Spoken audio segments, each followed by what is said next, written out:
बाबा के गर्दै हुनुहुन्छ? बाबु के गर्दै हुनुहुन्छ? म घाँस काट्न लागेको दाउरा काट्न लागेको यतिखेर खुट्टा लाएर त्यहाँबाट बन्चराले अलि ख्याल गर्नुला। ल ल ल यतिकिन लागेको यहाँ काटेछ कि अलिकति। बाबा मलाई भैलो खेल्न जान थियो अनि पैसा दिनु न जुत्ता किन्नलाई। ए कति चाहियो?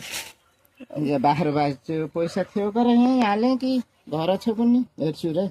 ए रहेछ ल। ए अनि चप्पल त यस्तो भइसक्यो त बाबा। कसको? तपाईको। ए यो चप्पल यो त अस्ति नै स्याएर ल्याएँ त्यही गरेर यताबाट फेरि गएछ को।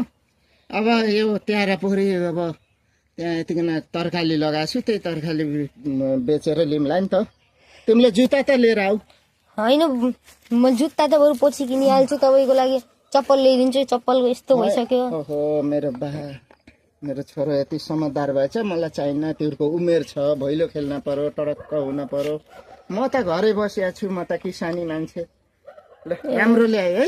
नै तपाईँको लागि चप्पल ल्याइदिन्छु है। ल म अब केही सुन्दिनँ ल बाई।